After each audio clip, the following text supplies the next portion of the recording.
Hello and good morning. It is Saturday, the day before I'm actually uploading this video, and you're gonna hear Walter chomping on his breakfast in the background. So lovely sound effects that are happening in this video already. But today, the boys are all gone. They've actually been gone for 2 nights now. They've been hanging out at the Poconos with the entire family. I am the only one that did not go because I had to work this week.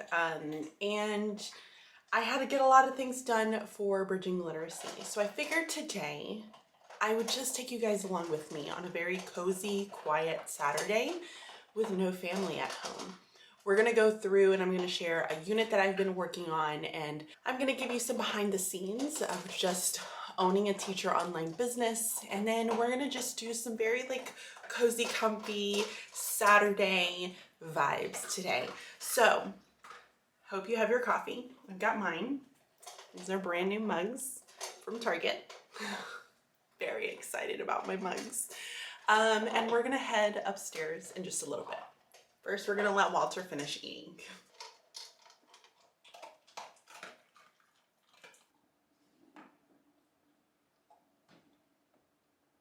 So I mentioned that my family comes back tomorrow, and I'm very, very grateful for that because I have not been sleeping well. Got up around 8 this morning and slowly made my way out of bed because I felt like a zombie. It has been very, very quiet at home. Not having my kids here, not having my husband bugging me. It's been very strange and I do not like it. I like having my family with me. But it has been a very nice opportunity for me to get a lot of work done, which is nice because I have a deadline with a unit. So every month, we actually try to plan out the entire year in December. So myself and I have an executive assistant who helps me. Her name is Sarah. She's wonderful. And with the outline, we kind of plan out, hey, when do we want to release big things? So we have a few more anchors that we're still trying to get up. Those are going to be finished this year, which I'm very, very excited about. And then we're going to have issues that we release once a quarter. So every 3 months we release a really big issue. And the issues are really mini units. So it's not a month-long unit. They last anywhere from around 3 to 5 days, maybe a little bit more, depending on how much time you have in your classroom, how you want to structure the unit itself. So it can vary just a little bit, but it's a nice, engaging, fun unit.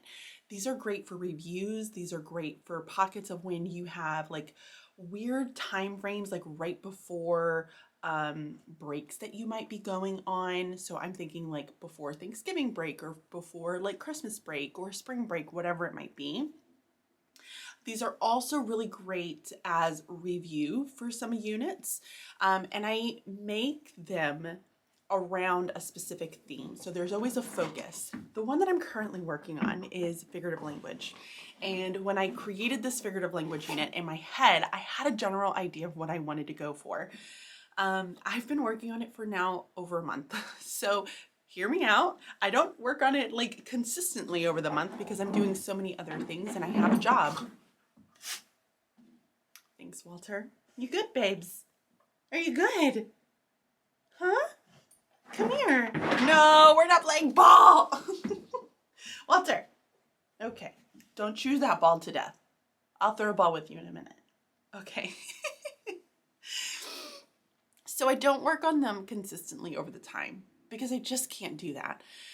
And I have little pockets of where I'm really focused on it, and then I have pockets where I'm not as focused and I can't get the idea out of my head. So I try to make them as fun and engaging as possible. And I'm going to share these to you as we start to build them. I'm on my last little bit. So I keep it structured within 3 elements. It's an introduction, the main kind of bulk activity, and then something really fun and engaging for the very final piece as we're wrapping up the mini unit itself. I make a 5-6 version and then I make a 3-4 version. And so sometimes they're pretty similar, sometimes they're incredibly different. It really just depends on what the unit is. In this case, they're pretty similar, but I have a few little nuances that are slightly different for fifth and sixth grade to third and fourth grade. So as a fifth and sixth grade teacher, if you have a cohort that's like not quite working on it, or you just want to review before you dive into fifth and sixth grade, you can pull the 3 and 4 version and be able to put that into practice. So fifth and sixth grade teachers have a little upper hand here. Unfortunately, third and fourth grade teachers don't get that opportunity because I don't have a 1 and 2 version for that. Okay, so I'm getting into the last little bit. And so I'm gonna finish up this piece here that I need to get finished, and then I have to start printing everything. Because not only do I post this up, but I like write a blurb about it within the community. So that's what I'm gonna do now. I'm going to keep working, finish this up. I'm probably gonna put a movie on that I've seen multiple times over the course of, I don't know, 10 years. Because that's how I function and that's how I work currently. You guessed it, it's been Harry Potter. Because it's not scary, and I need something that's not scary, especially when my family is not around. Okay, let's get to work.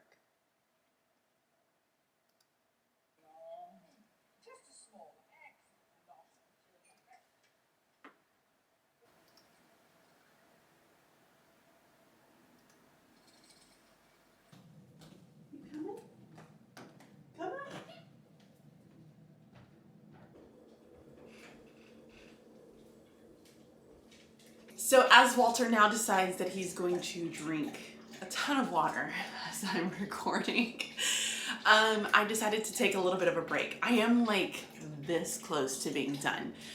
So now it's a lot of like the decorative pieces, and I'll show you a little bit more once we head back upstairs to start printing and getting all the things done. First things first, I need to make something to eat for breakfast. It is not even breakfast. Technically it's lunchtime, but I love breakfast and I love eggs. So I'm gonna scramble up some eggs, make some corn tortillas, and have a few little taquitos because that's delicious.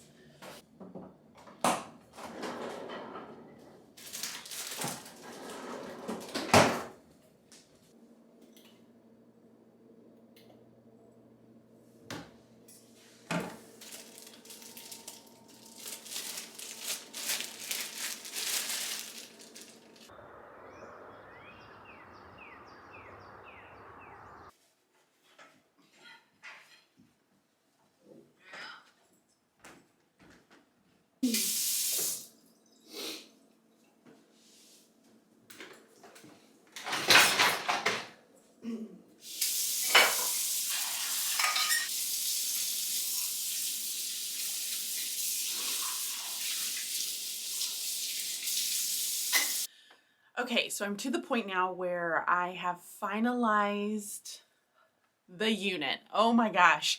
I still have a couple of things to do, so I guess I really haven't finalized it. That's a little bit of a contradiction there. However, the bulk of it is done. I am just working on some like fun posters for the kids to be, or for the teacher to be able to put up in the different stations. So I took out my printer. I have it right here in front of me.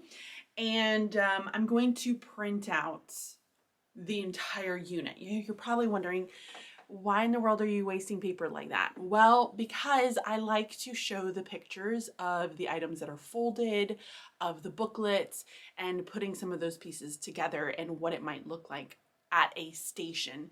So to do that, I can't really just take screenshots. I have to take actual pictures of it. So what I do for every single issue that I release within Bridging Literacy, I put it inside of a plastic folder like this. And then I will label it and I will place it into the drawers where I keep all of my Bridging Literacy issues, and then I can pull them out as I need them. If I want to reshare them or redo something different, I have them there. So I try not to be wasteful, because colored paper is expensive. So especially when you're printing on like Astrobrite and all the things, it gets pricey. So I try to be mindful of that, and I try to store all of those items in there. But right now it is a huge just sitting and printing job. So I have Harry Potter on. I'm going to now start printing everything out. I'm going to get out some of my colored paper and see how quickly I can get some of this done. How are you? You okay? What is it? What is it? Paper!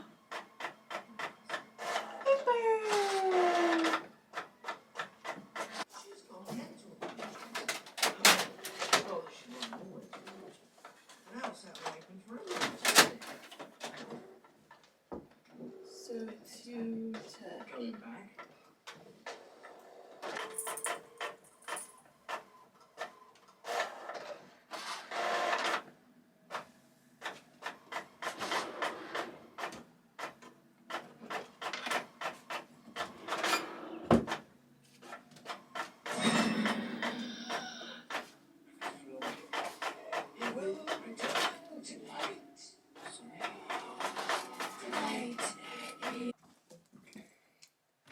I finally finished. I am so excited that it is done because it has been on my to-do list for quite some time. So what I wanted to do is share a little bit about how I go through and create some of these mini units. So in case you want to create one for yourself, you have the ability to be able to do so. So you have the knowledge, kind of the background of my thought processes behind them. Now, this is obviously just one mini unit. So it's an issue inside of bridging literacy. They all kind of vary, to be honest. Some of them can have a breakout type of feel, others are more project feel. This one are like little bitty tasks here and there that students are really going to be just highly engaged and be able to review the concepts of figurative language because they're hard, they're challenging. And my philosophy is that I want it to be challenging because I want these to be highly engaging and challenging at the exact same time so that they're getting something out of it. And a lot of the times when we see things with figurative language, it's so surface level and it just frustrates me. Like her eyes shined or twinkled like the starry night. Okay, yes, we've heard that type of simile many, many times before. Like, when are we going to start to show kids other types of figurative language that are out there that they're going to find within authentic literature? That is very, very important. And so one of Bridging Literacy's biggest philosophies that we live by is by providing authentic experiences. Like, what are some of those authentic components that we need for students to really have so that they can be successful as they move up into their grade levels? So I'm going to grab the camera. We're going to go freestyle here. And I'm going to walk you through each of the units. And I'm going to show you the nuances that are a little bit different when it comes to the 5-6 version and the 3-4 version. Okay, let's do that now. Okay, so first things first, I always start off with writing out 3 different lesson plans. So each of the lesson plans goes into the type of activity that students are going to be involved in. And so on the very first day, and I'm going to show you what all of this looks like, but on the very first day, students are really just engaging, kind of building that background knowledge, practicing a little bit before they get into like the nitty-gritty, like in-depth stuff. So this is more surfacey level, and then we start to get a little bit deeper. In the second day, that's really where a lot more of the thinking is going to take place, and especially also with the third day. But I try to make one of these days here a little bit more fun, engaging, and you're going to see I embed a lot of collaboration and oral language throughout each of the 3 days. Okay, so I had to cut off just a little bit because my youngest is texting me from his grandmother's phone. So the next day, well, actually, this is the first day of it, but the first thing that I did is build in some form of reference sheet. I always have some type of a reference sheet that they can use throughout any of the activities that we have here. This one I made a little bit different. So this was an activity that I did a lot in kindergarten and also in 4th grade. And so what I have is I have an A partner and then I have a B partner. So you're going to partner students up. Now, the key here is that students are going going to read their line. So this is going to be student A's line. This is student B's line. Now, the biggest thing here is that when student A is reading, they're both sat back to back. So they can't see each other's paper. They can't see each other talking, but they can hear, and this is a listening activity, they can hear one another. So as student A is talking, student B is listening, and they're filling in the blanks that go here. So student A can repeat the sentences multiple times, but student B has to listen here, and then vice versa. So then student B is going to say a sentence, and then student A is going to fill in their blank. So then that way they have a reference sheet. They're not just sitting there listening to a teacher talk the entire time. They're not just sitting there watching some form of a presentation. It's highly engaging. It's oral language. It's students in the driver's seat doing the work. Very, very simple, fun activity. So that's the first thing that they're going to end up doing. Okay, so I'm trying to keep this organized. The next thing that we have is going to be this can either be a partner or it can be a small group. So no more than 3 kids inside of a group.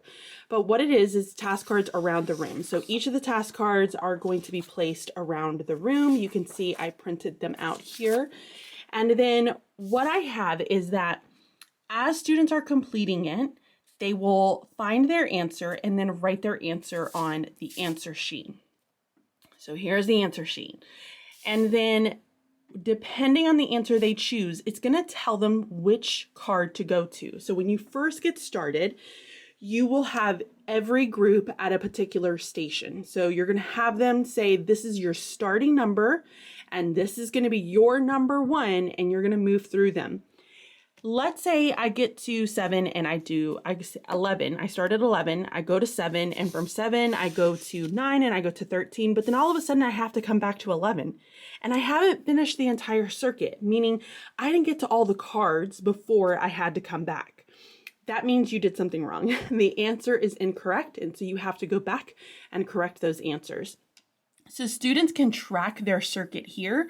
So they can say, oh, I started at 7 first, and then I went here second, and then I here third, and then fourth. They can keep track of it so that they have an idea when they finish their circuit and if they have all of their task cards correct. So it takes them through the process. I give an answer key for it, but it's a very simple, again, highly engaging. It's students doing all of the work, not the teacher, which is always nice for the teacher. Okay, so that's still part of the first day. This can be thrown in throughout.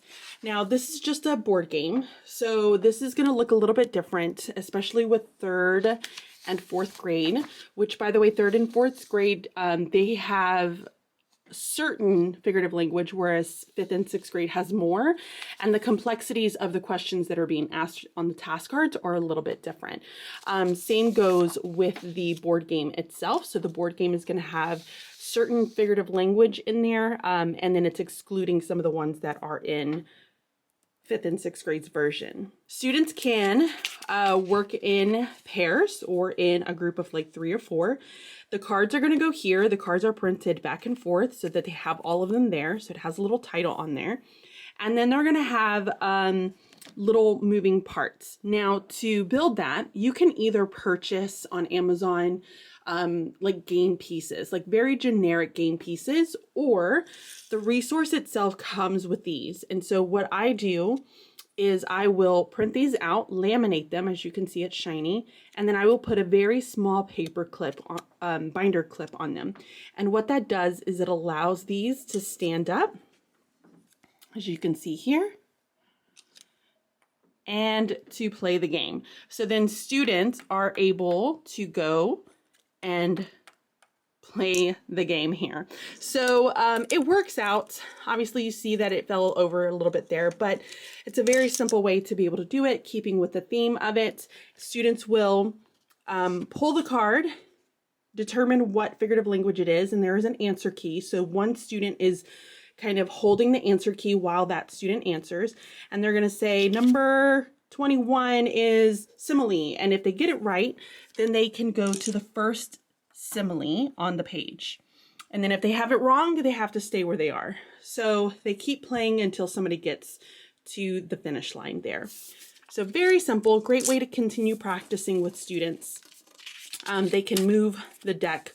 Again, the little simple nuances here are going to be the types of figurative language that are located on the cards for 3rd and 4th grade versus 5th and 6th grade. These are a little bit more complex and include some types of figurative language that are not included in the 3-4 version. So that's this one. I always love these. They're so cute. Like, look at that. They're my favorite. On the next day, so that might be one day, it might be two, really depends on how much time you have, how you want to split it up.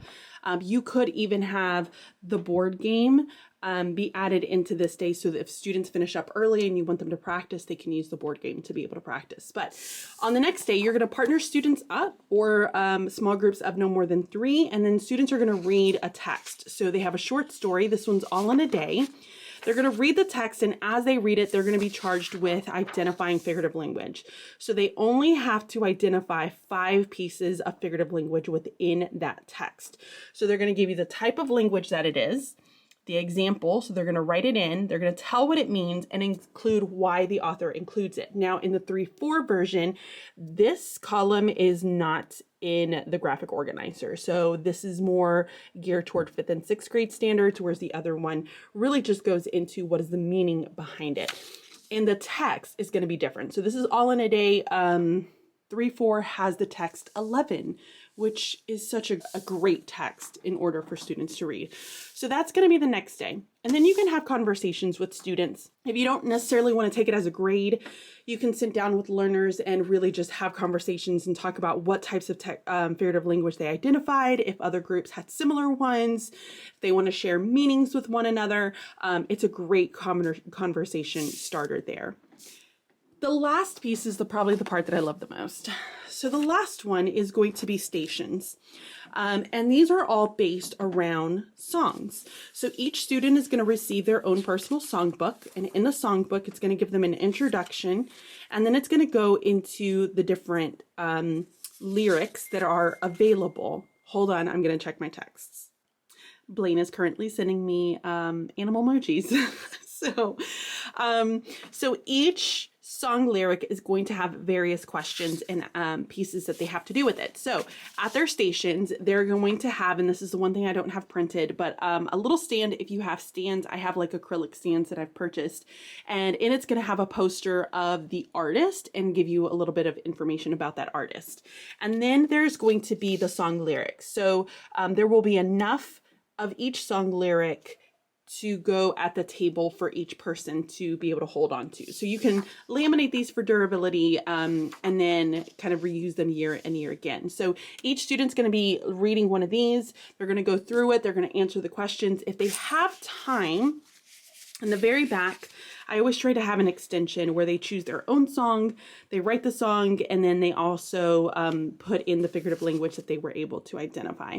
So the nuance for 3rd and 4th grade is that these are going to be very popular songs that kids have heard. They are school appropriate, I promise you that. But in 3rd and 4th grade, the difference is that these are going to be based off of Disney movies. And so each one is going to be a song from a Disney film. So you have Mulan, Cinderella, Frozen, Mary Poppins, Tangled, and then Encanto. And so each of the students will be able to explore. You can kind of see the differences there. But that is it. Like, if they have time, they can read the little biographies for each of the stations that's going to be available, and I need to get those printed out. But at this point, I think I am ready to start taking pictures. So it is a lot of work to create these issues. Like I said, in Bridging Literacy, I think we have 11 so far. We have 11 total issues at the moment. This is going to be number 12, I believe. And then we have, you know, multiple more that are going to be coming this year. Actually, just 2 more that are going to be coming for this year. So we have coming up a paired text where we're going to do a fiction and a nonfiction, and then we're going to have one on theme that's coming up very soon. So each one has its own kind of focus that you want to be able to teach with. The whole goal of that is that you can be able to put them anywhere around the time of the year. This was a labor of love. So now what I need to do is I have to take pictures. I have to post these into the community for teachers to start being able to grab. And then I have to create a video on it. So I'm going to do an explanation video that gets posted up so that they have an understanding of how would I structure like my groups, and how would I organize any of the materials, and how do I set things up for students to help them be successful. All of that information is given to them in the community, because one of the most frustrating things is buying a resource and then not knowing what to do with that resource or how to make it work, or what does it look like inside of the classroom. Reading people's minds over the internet on a piece of paper is not the easiest of things. So I always find that the videos are so much more in depth and they help to explain things a little bit better. But yeah, that is my figurative language issue. I am so excited about it. I am so happy that it's finally done. It is the greatest feeling ever. So I'm gonna go ahead and get started on taking these pictures, getting some of that together, and then I think I'm gonna make a chicken salad, which I will share. Well, not that kind of chicken salad, just like crispy chicken with a salad. So I'm gonna make some of that a little bit later. I'm currently on movie number 4 for Harry Potter, The Goblet of Fire, and I'm gonna keep watching that and texting my little guy who seems to be very bored at the moment. Okay. Bloody hell. Peter Crumb.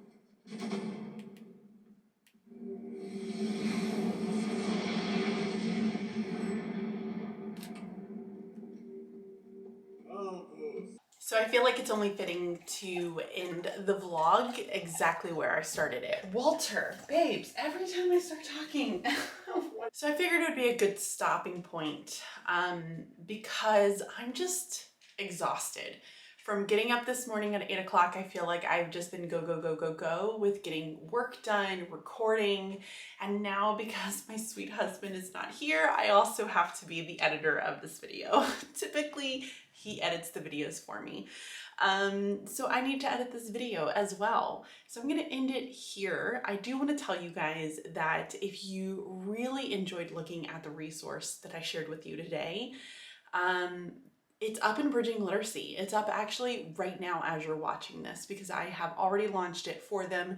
You get this resource and 11 other resources as well, including lots of other activities, checklists, templates that you might need. But the biggest and most important part when it comes to Bridging Literacy is that you get support. You get support through learning new content, acquiring new skills as a literacy teacher, and I would love to be able to support you along that journey. So I'm gonna leave some links for you to go and check it out, and then that way you can be a member and get all the access to all of the different resources. Whew, can you tell that words are starting to get really, really hard for me? So I've gotten to this point now where I have taken all my pictures, I need to edit them, I have to get them posted. But honestly, like, I'm so tired of sitting in a chair. I need to go on my walking pad, which is in my bedroom. So I'm going to get on my walking pad, finish up the last little computer bits, and then hopefully just kind of relax and read a book a little bit later on this evening. I have a couple of phone calls that I need to make to some people, and that's really about it. Like, that is my day. I am so ready for my family to come back, because it is very, very lonely and quiet in this household. The only good thing that's coming out of all of this is that my house is not as messy. When it's just me, like, the house stays pretty darn clean. But with family, they're messy little creatures, and they come and they just throw things all over the place.